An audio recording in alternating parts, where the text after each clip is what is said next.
15 years, blowing the doors off the competition, podcasting to planet Earth. PNRNetworks.com. This podcast is a member of the Blueberry Network. Blueberry.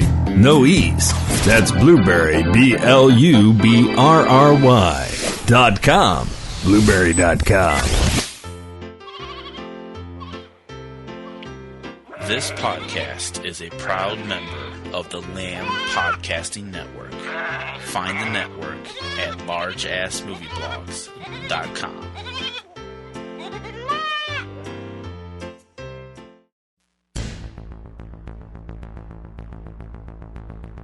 That meteor is 5 miles wide and it's definitely going to hit us. Are you ready to go back to Titanic? You'll kill yourself for nothing if you explode that bomb.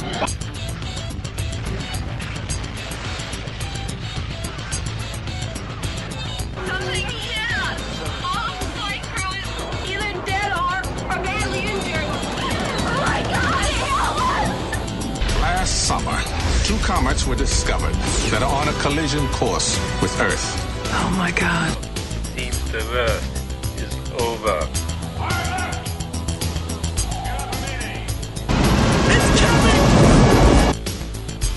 You've just been sucked into the Catastrophe Vortex with TC Kirkham.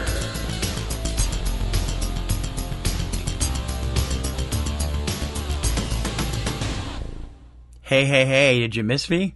Greetings, everyone, and welcome to Catastrophe Vortex 2.0, or Volume 2.0. I'm your podcaster of disaster, TC Kirkham, and it's nice to be back. It's been a couple years since I've been able to do these, and I really feel badly that I pod faded for so long, but we're going to be back on a weekly or bi-weekly basis. Right now we're shooting for weekly, and we're going to have a little mix of different stuff that we've had in the past. We're going to see more great disaster films from all over the world, mostly from America, but I have tracked down a few from Japan and a few from, of course, Norway has been getting involved lately in other countries, and we'll have those in the weeks ahead. We're also going to introduce a new series that's going to come across a couple times a season on these shows. It's going to be called Catastrophe Chronicles, and those are going to be the ones that look at real-life disasters, and I've been a disaster buff since I was a very small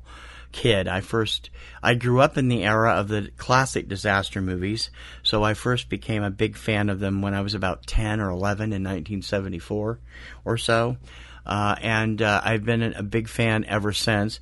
And I've also followed real-life disasters since that point, so I'm going to try and meld these two things together over the next few months as we go through this second season of shows. I am going to be doing them now in blocks. Right now I'm looking at probably 20 shows per season with a 5 or 6 week block off before the next season, and going to post them every Monday. And hopefully you guys will be around to listen to them. I would love to know if you have any suggestions of disaster films that you'd like me to cover, or disasters in real life that you would be interested in learning more about in depth. You can write to me at cv@pnrnetworks.com. If that bounces, it shouldn't. You can get to me also at our regular address, subjectcinema@pnrnetworks.com. And we're actually going to kick off this brand new version of the show, this brand new season, new theme, new logo, new site, everything, with our first new Catastrophe Chronicles show. The reason why that's happening is, as I'm recording this and as of the day it goes up, this is the 40th anniversary of one of the biggest disasters in U.S. history. On May 18th, 1980, Mount St Helens exploded. We got an eruption down here. Now we got a big slide coming off. The slide is coming off of the west slope. Now we got a whole great big eruption out of the crater. And we got another that opened up on the west side, a whole west side, northwest side that slides down. It was quite an interesting sight. And it was one of the biggest, as I said, the biggest natural disaster in American history. It erupted at 8:32 in the morning. on Sunday, May 18th, 1980, and it was triggered by the largest landslide ever recorded, which caused the mountain's top to blow, sending a partly molten stream of gas and rock, known as a pyroclastic flow, down the northern northwestern side of the mountain and into Spirit Lake. 57 people lost their lives, including innkeeper Harry Truman, who had been all over the news in the 2 months before that because it first came to life in March. Geologist David Johnston was at the Coldwater Ridge, I believe it was called. He was the monitor on duty when it went, and it reached him in a matter of seconds. Overall, it was an incredible sight, and over $1 billion in 1980 dollars of damage was done.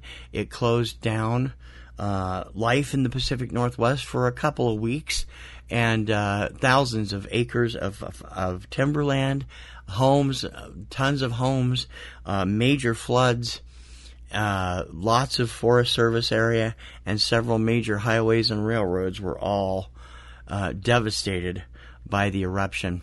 It's something that you have to know about. For me, I have a little bit of a personal experience. It's not quite what everybody would expect, but I want to share it with you today. Mount St Helens shook with its most violent eruption in 123 years. Now, 10.5 hours later, the mountain is still shooting steam and ash nearly 9 miles. The eruption caused avalanches and mud flows. A wall of water swept through the Toutle River Valley, taking with it roads, bridges, logging gear. At least 5 people have been killed.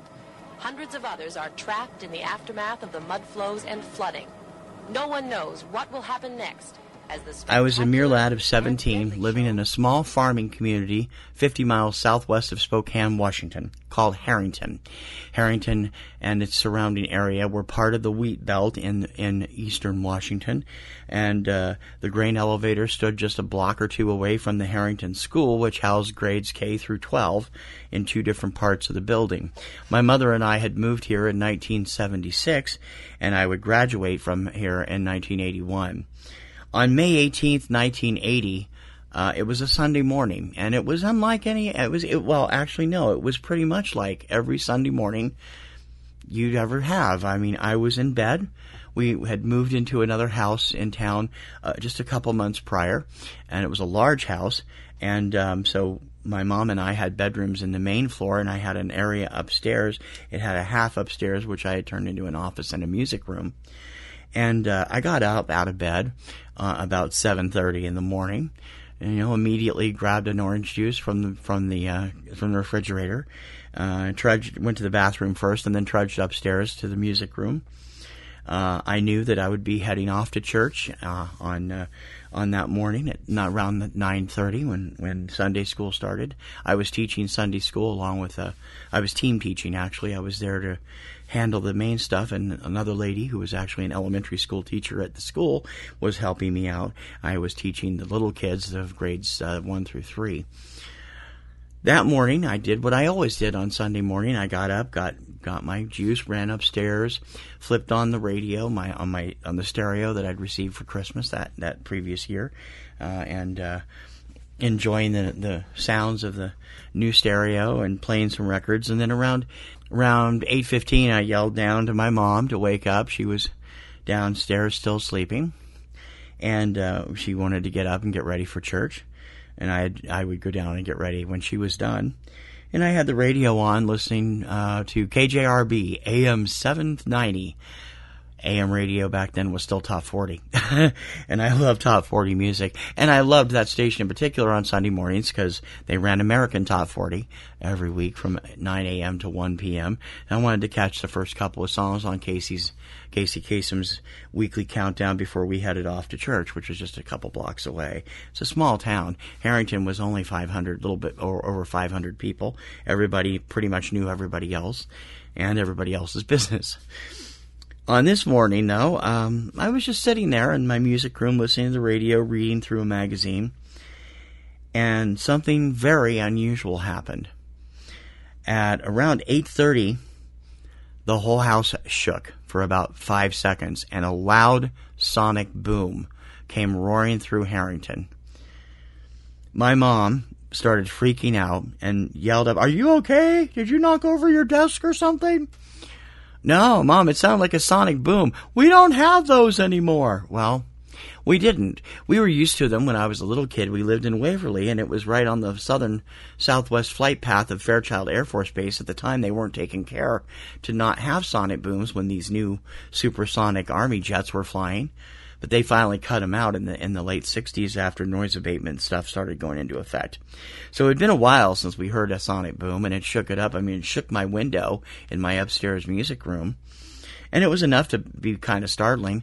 We'd only heard something like that on the news a few years ago when Wenatchee's Apple Yard had an explosion and knocked out a lot of stuff right before we had moved to Wenatchee for a few months.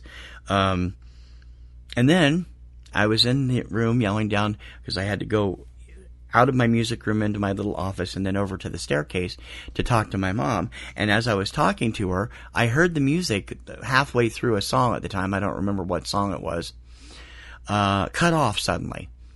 And I'm like, that's weird. And I said, "Hang on, Mom."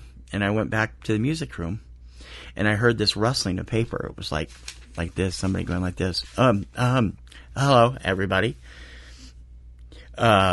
That noise we all just heard a few moments ago was the explosion of Mount St Helens in southwestern Washington.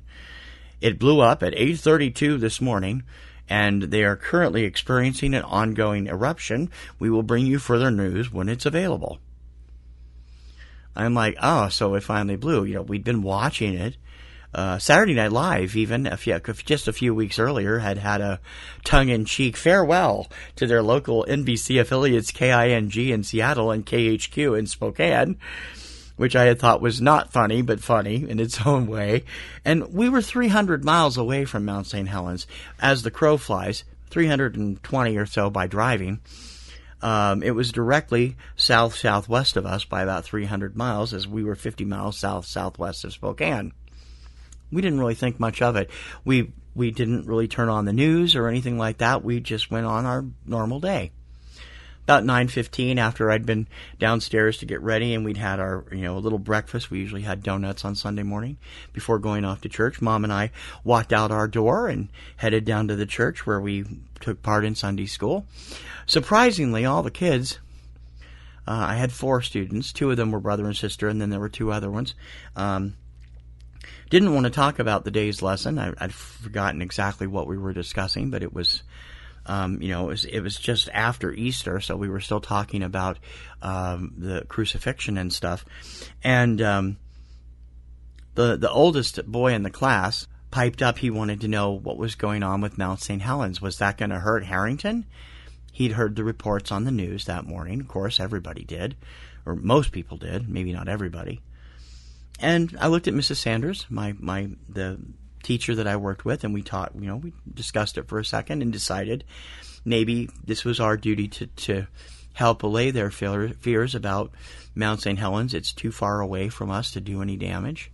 We're so far away from it that we're not going to get any lava or anything like that if it happens, or pyroclastic flows, which I already knew what that was, being a disaster buff, having read about Martinique and a few other volcanoes over the years.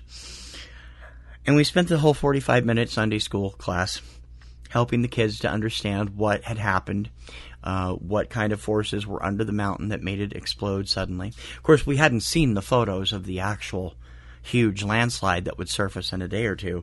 It was not really in our minds. We weren't a bit scared of it because it was way on the other side of the state.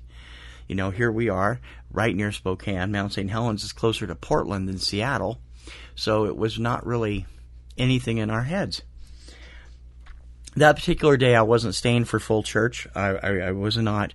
I had something going on at home, and I think Mom wanted me to be home for a phone call or something. I forget what. So she stayed for church, and I walked the 3 or 4 blocks back from the church to our house. And I noticed that our landlady, Mrs. Jenkins, had walked over. She lived a couple blocks away, and she was working out back past the clothesline in our backyard where she had a little garden, and she was out there spading and planting and stuff. It was just May. I walked out and said hi to her, and we chatted for a minute, and then I went in the house and went upstairs, turned on the music for a few minutes, and then I decided I'm going to lay down for a minute and went back down to my bedroom, crashed on my bed for a few minutes. I didn't fall asleep. I was reading and doing stuff, but I knew it was getting close to noon, and I should probably make lunch, so lunch would be ready when Mom got home. We had made chicken salad the night before, so I got some bread out and got some toast ready to go, and going to have chicken salad sandwiches. And I noticed as I came out of my bedroom that it seemed like it was getting dark. Now, my bedroom was small, and it had only a small window, but it went into the porch rather than outside. So I went out, and I went upstairs, and I looked around, and the windows in my upstairs faced west. So I noticed it was kind of dark, but having grown up in Ohio for most of my life, I grew up in Washington from age 0 to 6, Ohio from 6 to 12, and Washington from 12 on. I wouldn't move back to Ohio until I was 18 the following year. I knew bad weather when I saw it. I grew up in tornado country. I'd had a small tornado hit our awning one year and tore it off. We didn't see the tornado. We weren't home at the time, but our neighbors had got a picture of it. So I started thinking, wow, this looks weird. So I go outside. I go downstairs and look out the porch window because it's an attached porch. And I notice it's getting really dark outside. There's really big, dark clouds coming across. And my first instinct was, wow, we don't usually get severe weather here. Washington State has it every now and then. We did actually have a tornado north of town one time when we were living there. It never touched the ground. But, and I looked at it some more, and my mind went back to that boom at 8:30 in the morning. And for a 17-year-old kid to make that kind of comparison, I had to be into disasters of some sort. And I looked up and I turned back and I looked back out the window, and I remember my eyes getting kind of wide, growing wide, as I suddenly realized what I was seeing. That wasn't a thunderstorm, that was ash, and it was headed straight for us. I hadn't had the news on since I got back from church, so I immediately went into the living room, flipped on the TV. There was no special reports or anything yet. I checked all 3 channels at the time. We didn't have cable in Harrington. We got 4 channels, and 3 of them were network and PBS, so that was it. Checked all 3 of the network channels. They didn't have anything on it, just regular programming.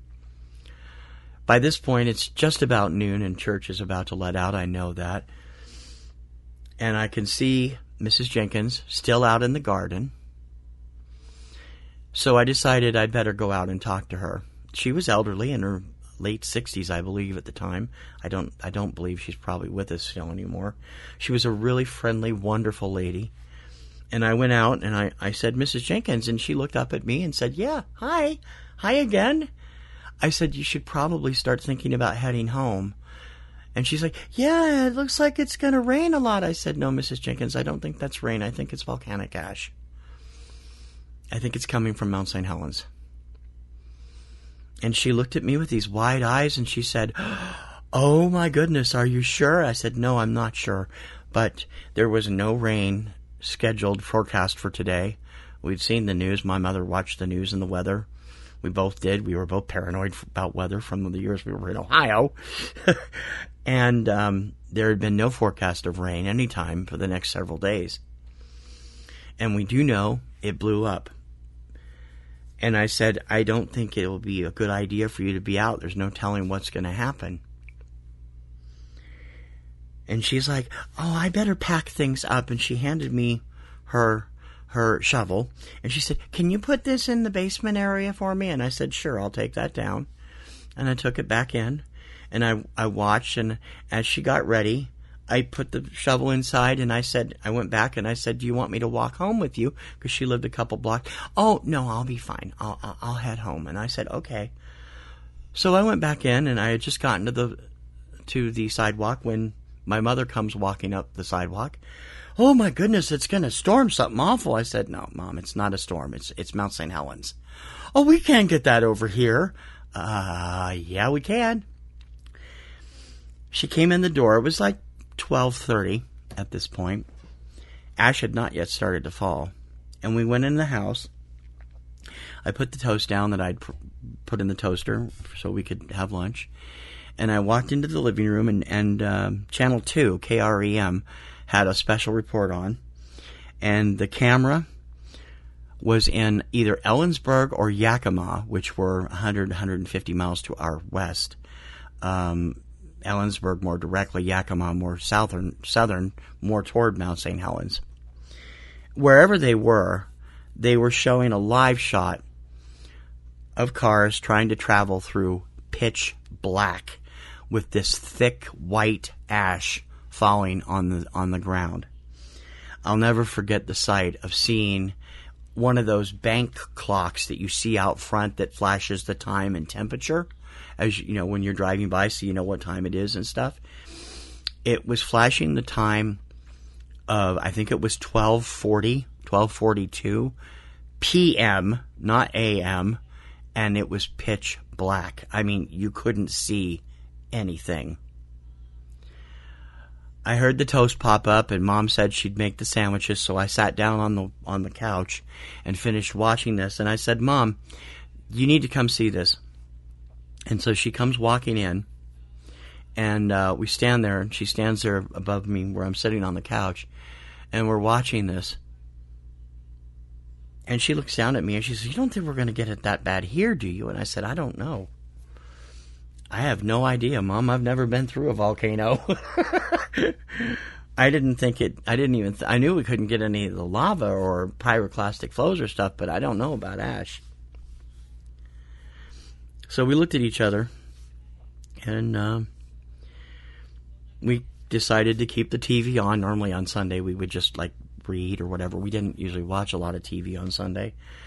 I mean, it's a small town in 1980 in Washington, and you don't really have a lot to watch on TV if you don't have cable. You got local stations running really old, bad movies, so we didn't really watch it.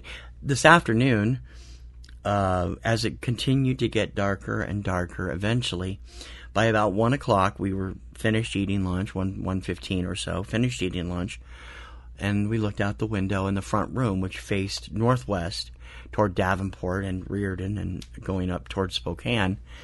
And now it was completely black outside. It looked like 10:30, 11 o'clock at night. Ash had not yet started to fall, but it was already so dark you couldn't see anything. The street lights were on, which were weird at 1:30 in the afternoon on a spring morning. We sat and we kind of didn't really talk to each other. We kept our attention on the TV. They were showing the Olympic trials for the Olympics we wouldn't be going to in Moscow because President Carter had already said we were boycotting them. So we felt bad. We talked about how badly we felt for the athletes. I remember watching future Gymkhana star Kirk Thomas do his pommel horse routine. And then partway through, everything stopped and a special bulletin slide slid up on it. We were watching, I think it was NBC, so it must have been Channel 6 in Spokane, KHQ, which, despite what Saturday Night Live said, was still working. And they came on with, I know it was Channel, no, because I'm pretty sure it was Cal Fankhauser, one of their anchors, that was sitting there. And they were running down, ash is falling everywhere, blah, blah, blah, blah, and we don't know what it's doing. It's choking up engines. There's been a small plane crash out west. Nobody was hurt, but it was because the volcanic ash got in the engines. So don't be out driving in it. Don't breathe it. You could end up injuring your lungs seriously. Do not go outside. Okay, so my mom is was a claustrophobic. She passed away a couple years ago, last week. But she was a claustrophobic, and not that she didn't like to be in the house, but whenever somebody tells you don't go outside, she immediately starts getting freaked out. I said, Mom, there's not really much you can do about it. You're in the house. It's normal. Stop thinking that way. I finally got her calmed down, and we opened the curtains, and now ash was falling, and it was falling hard. Now, we were, as I said, 50 miles southwest of Spokane. 300 miles, it had taken 4 hours, 5 hours for this ash to come over us. During the afternoon, people in town were calling each other, not with anything, just, oh my God, are you seeing what's going on outside? Blah, blah, blah. I talked to a couple of friends of mine. My mom talked to her friends. What should we do? How should we handle this? And basically, we just knew that we had to stay in the house and, just follow the instructions and go from there. There's nothing quite like sitting in your living room in the middle of a Sunday afternoon when it should be bright and sunny outside, and when you look outside you see street lights and this thickly falling stuff that looks like snow, but it's falling too hard and too fast. We started to see more reports. We were flipping back and forth between the 3 channels that Spokane had at the time, Channel 2 KREM, Channel 4 KXLY, Channel 6 KHQ, flipping back and forth between the three channels, trying to find as much news as we could. It was unnerving. You look outside and you wonder what this is going to do. Is it poisonous? Could the gas kill us? Could this hurt us? If it, like they said, you don't breathe it in, it's going to be bad for you. Of course, they were operating blind, all of them, the authorities, the fire departments, the sheriff's departments, the local authorities in Spokane. They were operating blind. They'd never dealt with this before. I don't think any of them expected to deal with a volcanic eruption in their area, and we certainly didn't expect something as far away as Mount St Helens to cause the kind of havoc that it was causing where we lived 300 miles from it. We figured it would all be pretty locally based, maybe go 50 miles. It was a very unnerving experience. As we watched, we checked every now and then out the window in the front room, and I also looked out from the upstairs room, and where I have my music equipment and stuff. And eventually we split up, and we're keeping an eye on it. They told us make sure the ash doesn't, way down the roof, but the roof had just been replaced the previous year on the house. We knew it was good, it was strong, so we didn't worry about that. Like I told Mom, I said, I'll take the hose out and wash it off when it stops tomorrow or whenever. And so it was a very surreal evening. We played some games. We tried to keep our minds on something else, but we always went back to the TV for the latest news.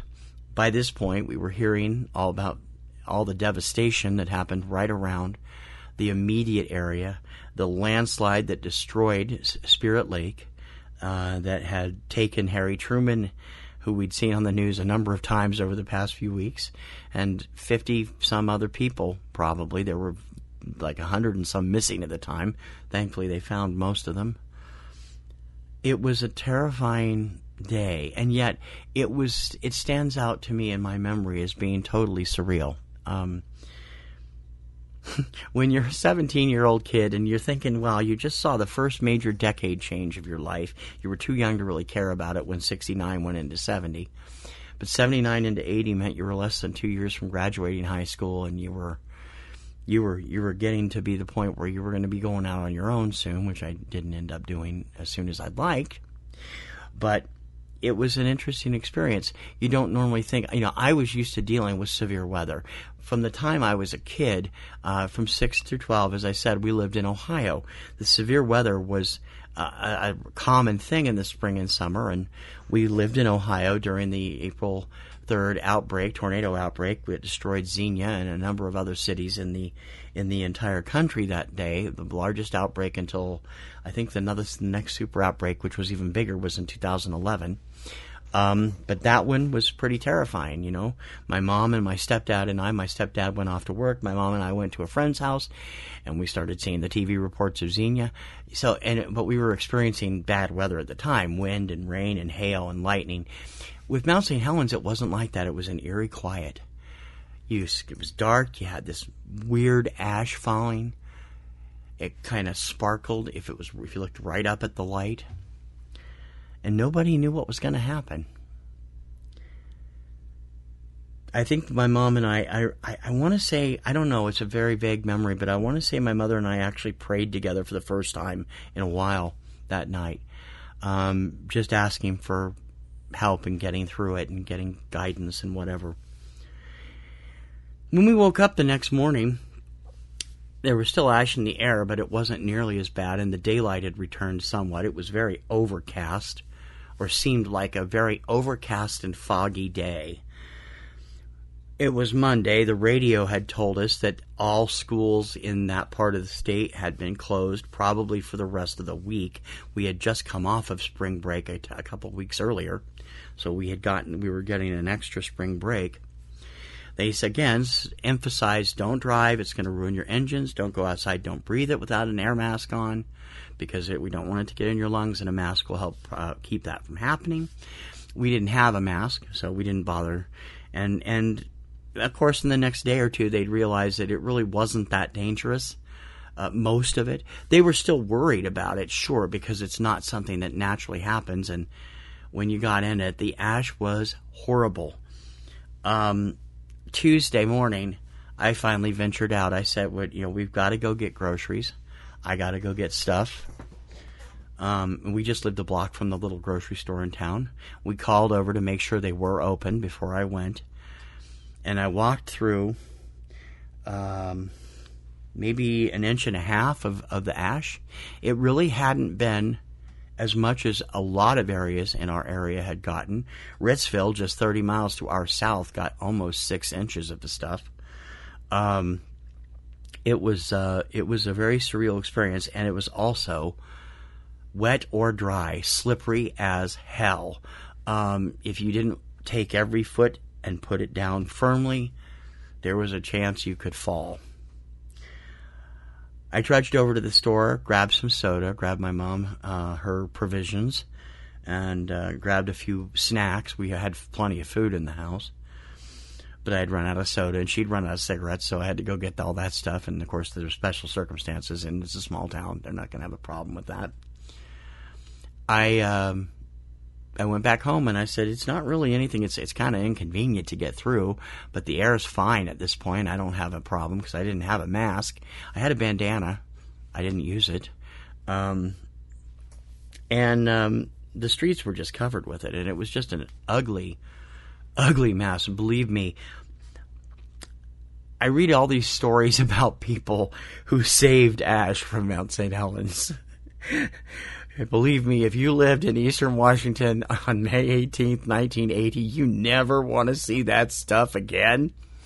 It was, we were sweeping volcanic ash out of the house where it was blown in through cracks and stuff for the rest of the time we lived in Harrington. We moved in the summer of 81 back to Ohio because my grandmother was supposedly on her deathbed, which she was not, but we did anyway. When I got to Ohio, actually that time, my 9-year-old cousin proudly presented me with a little box and a little card that came with it that said, "Ash from Mount St Helens." And I looked at him and I looked at the box and I said, well, I'm glad you really have that. I was not about to bring any because I am glad to get rid of it. And then away from earshot, I told my aunt, his mother, I think that's just salt and pepper mixed. It doesn't look like the real ash. And she's like, oh, I won't tell him that. I said, yeah, don't tell him that because that would ruin the illusion. Believe me, by that point, illusions were plenty shattered. It was a very surreal experience. The next, that particular day, my friend from down the street came over, walked down the street, and hung out with us for a while. People were starting to try and shovel the ash from their driveways, from their sidewalks. Some people went out and started trying to wash it off their roofs and found it was just going to get mucky if you did that. They were desperately worried about the crops because Harrington, its whole economy was based on wheat farming. Everything around Harrington was wheat farms. There were, I think, a few soybean farms, but most of them were wheat farms. My mother, who was the head cook at the Harrington School for many years, worked in the summertime for the grain elevator in Moeller, taking the trucks in, weighing them, recording all the info, which she took during her off time as a school cook to help make money during the summer. So, it was Moeller's a small city, about a little hole in the wall a few miles down the road from Harrington, and one of the large grain elevators was down there, and there was one in Harrington, one in a few other places, Edwall, and a few other little towns around it. Not real towns. They just were like a grain elevator with 5 or 6 houses around them. Anyway, that summer, that summer's harvest was 4 times the size of the regular harvest. It turns out that the ash from Mount St Helens was a super fertilizer. They had so much grain, they had no idea what to do with it. In addition to filling most of the grain elevators in the area, many of the elevators had put out large tarps, and there were piles of wheat 70 feet high on top of these tarps. Multiple piles. It was that huge. Everyone said they had never seen a harvest that big ever. So there were some good things that happened because of Mount St. Helens. It became a running joke for everybody in Harrington as to where did you find more ash today. As I said, cleaning it up was insane. And we continued to find it in our house, on the floor, in corners, everywhere for the next year and a half. It was just nuts. It was hard to get off. Mount St. Helens went off again in the summertime, and we could see the ash plume, but this time it didn't come toward us. Just to be safe, Mom had me go out and wet down the roof. But it was in the late summer, or late, I think it was July, and so we wetted down that, and we could see it. We could see the ash cloud. It was going west of us, but it wasn't nearly as big and nearly as thick. And we got a little bit that time, just a dusting, but not much. It was mostly carried aloft by other winds. It wasn't the direct ash fall. May 18th, 1980 was one of the most surreal experiences in my life, and one I will never forget. You don't forget the sight of this wall of black in the sky coming at you, and you can tell it's not a supercell like going to drop an F5 tornado on you. You just instinctively knew, because of the news earlier that morning, that it was from Mount St. Helens. The following week, I went to church and went back to Sunday school, and the kids were a little reluctant to talk to us about things. And finally, one of the little girls, she said, "You said nothing would happen here." And I said, "No, I said we wouldn't get anything like lava. I didn't know ash could come this far. I didn't think it could. But wasn't it an experience?"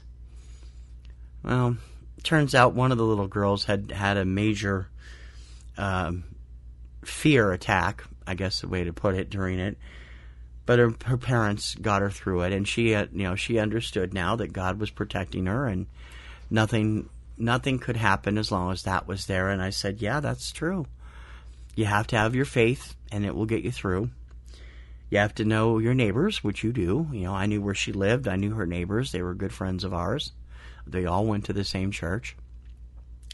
And it was weird trying to explain to these kids that, we had no way of telling for sure that wouldn't hit us. It was just, at the time, we honestly, Mrs. Sanders and I, had no clue we would ever get ashfall from Mount St. Helens. the experience will stay with me for the rest of my life. And it's, I cannot even imagine what those closer went through. Seeing in the news of the huge ash falls in Yakima and the Tri-Cities area, and even in Ellensburg, which I had been to just less than a month earlier for a weekend youth group thing at the Central Washington University there. I loved that city, and I was actually thinking about that school at the time, but I couldn't believe, that bank clock stuck with me. They actually showed that bank clock in an episode of Seconds from Disaster that focused on Mount St Helens. They showed that footage, and it brought all those memories back, and I'm like, wow. It's just something that you don't forget. I hope I haven't bored you with this. It's something that I've never really talked about before. It's not something that haunts me either. I really didn't think of anything when I came to going through it. I didn't really probably want to go through it, but looking back, I'm really glad I did. It was an experience that not very many people will ever have, and have safely for the most part, because I was so far from the actual volcano, and yet we still got hit with the effects from it. It does mean that I have actually weathered most of the big disasters. I've seen or been in a small tornado. I have lived through a couple of tropical storms here since I moved up to Massachusetts. I've experienced a couple of earthquakes, and unlike most other people, I can say I have experienced a volcano. It is not something I would particularly want to do again, but I wouldn't have. I at this point, looking back, I probably am really glad I didn't miss it, because it's an experience, surreal, out there, something just incredible that I will remember for the rest of my life. I hope I didn't bore everybody with that experience, first-person account of Mount St. Helens, but I hope that I'd love to hear from any of you that may have actually lived through it as well, whether you were closer to the devastation or in another part of Washington, Idaho, Montana, any of the states that actually did get ashfall from it. I still can't believe it went that far. Please write to me. I'd love to hear your experiences at cv@pnrnetworks.com or subjectcinema@pnrnetworks.com. Interestingly enough, I was looking through some of the counts that were sent into the Spokesman Review newspaper in Spokane on the occasion of the 30th anniversary 10 years ago. Nobody remembers the sonic boom. I do. I remember the house shaking like a devil. I mean, the sonic boom startled the hell out of me. It just came out of nowhere. And nobody brings that up. Nobody seems to remember it. I sure do. My mom did. We never forgot it. It was an interesting experience, and I as much as I don't want to ever go through it again, I definitely cherished being there, because I got to experience something that was historical and unforgettable. It really was. In the future weeks on new Catastrophe Vortex 2.0, we're going to get back into our regular disaster movies. And just some of the movies I have lined up for the first season of the second. I guess I'm calling this 2.0, Volume 2.0, because I want to differentiate it from the ones I did before. Because I did a whole bunch of different types of stuff, and I want to do this stuff. My goal is 20 to 24 shows. That will include 5 or 6 Chronicles episodes each year, which are about real-life disasters or stuff that pertains to them, like television shows that deal with them. And the rest will be typical Hollywood films. This particular set of shows, you will hear quite a bit about bad movies and good movies. I enjoy all disaster films to some degree, but I like the ones that ratchet up the tension because they make it more realistic. The next 3 weeks, you'll hear 3 of them I've already mentioned. Next week, we'll return to our disaster movie repertoire with the biggest disaster movie of all time, moneymaker, The Towering Inferno from 1974, starring Paul Newman, William Holden, and Steve McQueen. After that, we will also go back and check out the very first disaster movie, or the movie that is considered the first disaster movie, 1933's Deluge. And then after that, we will tackle Norway's recent sequel to their 2016 movie, The Wave. This one is 2018's The Quake, and it features the entire cast back from the first movie, and it is stupendous, and I will get into that. In future weeks on this season, we're going to look at the TV series and Engineering Disasters. We're going to look at the real-life Galveston hurricane of 1900, and also this Discovery Channel special that aired about it. We're going to see classic films like The High and the Mighty. We're going to talk about parodies like Airplane, bad films like Pompeii, and some well-thought-of films from outside of this country, including, if I get my way, I just found out it was on Netflix, 2019's Chinese epic, The Captain, which is based on a true event that happened on an airline in, I believe, 2016. All of that coming during Season 2 of Catastrophe Vortex. I'm glad you've joined me. I want to thank everybody who has stayed with me and spread the word all during the time that I have been down. I have noticed that the downloads every month have stayed steady, even as I have been out of production, and that means somebody is telling people I'm out here. Thank you for that, and I hope that you will continue to do so and continue to follow us. I also hope you will take the time to become a member of the PNRNetworks Patrons Circle. We are asking people to join the Patron Circle. It's $5 a month, and that $5 goes into our rainy day fund to help us out with new equipment, new bills, whatever pops up. It's the cost of one latte. So if you drink latte, skip one tomorrow afternoon and go over to patreon.com/PNRNetworks and sign up. And we appreciate your effort. Of course, Patreon patrons will be mentioned on the site and on the shows, and there'll be other perks involved too, exclusive stuff that'll be only to Patron Circle members. So please come over and join us and donate that $5 and help us be able to do more for you. Patreon.com/PNRNetworks. Also, please listen to all of our other projects going on. Because of the pandemic going on right now, Subject Cinema is on hiatus, but we've replaced it with a 2 or 3 times a week mini show called Captive Audience Theater, where my co-host, wife, Kim Brown, and I are looking at really awful films. And we hope that you will check those out. And They get worse, and then they get better, and then they get worse again. It's been fun. Those are running 2 or 3 times a week until probably through June. We're not really going to be able to get probably maybe even through July, because the Hollywood studios won't be really ramping up movies back in theaters until July with the new Christopher Nolan thing and the new date for Mulan. So I don't know when that'll be. We also have other shows that are continuing and ongoing. Kim hosts Ring Around the Rosie, her wrestling podcast, every Thursday night, and you can check it out. Our Subject Cinema spinoff, Front Row 5 and 10, is going to be back in June with new episodes.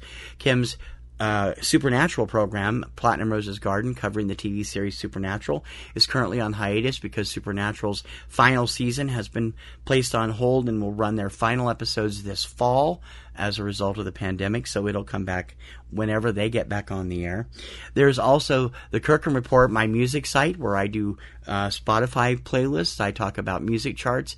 The last 7 weeks I have been giving probably too much coverage to the Eurovision Song Contest. We cover that every year, and there's more going on there that I talked about in my Eurovision show on YouTube yesterday. You can go over to our YouTube site and catch that, and you can catch Kim's other show, Platinum Rose Roleplay, where she does these great ASMR-based roleplay things, and she's just terrific at it, and I urge you to go to youtube.com and search for PNR Networks and Platinum Rose Roleplay and check those out. Also, check out the podcast from our friends Eric and Valerie Lyon, Cave Babble, movies, games, odd things to eat, and more, all from their Central Missouri perspective, and it is at cavebabble.com.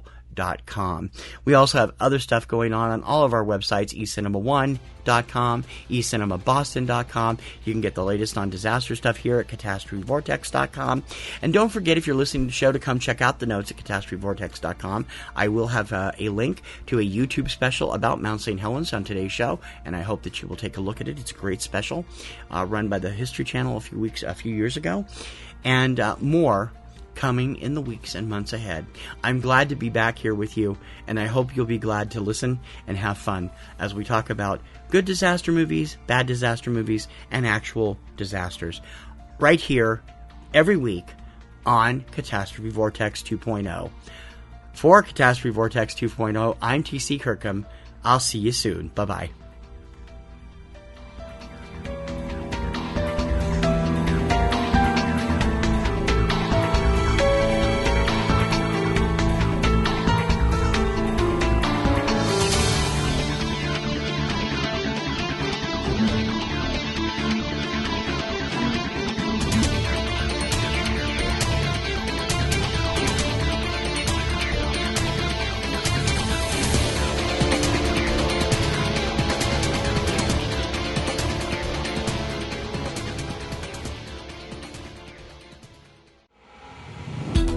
Years, blowing the doors off the competition, podcasting to planet Earth. PNRNetworks.com.